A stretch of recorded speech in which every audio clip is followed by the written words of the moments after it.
بسم الله الرحمن الرحيم.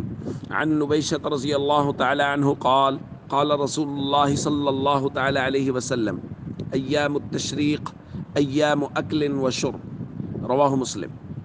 نبی کریم صلی اللہ علیہ وسلم نے ارشاد فرمایا تشریق کے دن کھانے اور پینے کے دن ہیں. دوستو ایام تشریق 10 ذی الحج، 11 ذی الحج، 12 ذی الحج اور 13 ذی الحج، یہ 4 دن ہیں، اور ان 4 دنوں کو نبی کریم صلی اللہ علیہ وسلم نے کھانے اور پینے کے دن قرار دیا ہے.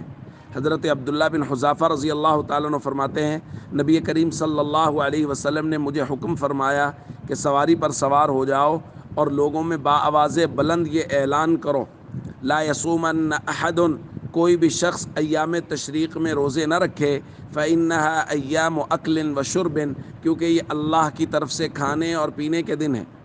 بعض روایات میں نبی کریم صلی اللہ علیہ وسلم نے فرمایا ایام التشریق ایام اکل و شرب و ذکر اللہ، ایام تشریق کھانے پینے اور اللہ کا ذکر کرنے کے دن ہیں.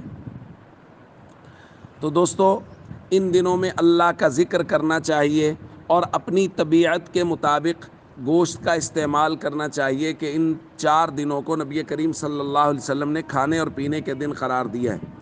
اسی وجہ سے ان 4 دنوں میں روزہ رکھنا بھی جائز نہیں ہے جیسا کہ حدیث میں آیا، اور پورے سال میں 5 دن ایسے ہیں جن میں روزہ نہیں رکھا جا سکتا، جائز نہیں ہے.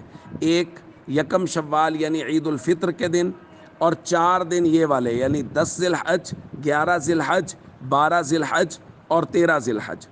اس لیے ہم سب کو اس بات کا اہتمام کرنا چاہیے، اپنی طبیعت کے مطابق ان دنوں میں گوشت بھی کھانا چاہیے، جن لوگوں کو اجازت دی گئی ہے ڈاکٹرز کی طرف سے ان کو گوشت کھانا چاہیے، اور خوب اللہ کا ذکر کرنا چاہیے کہ یہ ذکر کے دن ہیں اور کھانے اور پینے کے دن ہیں.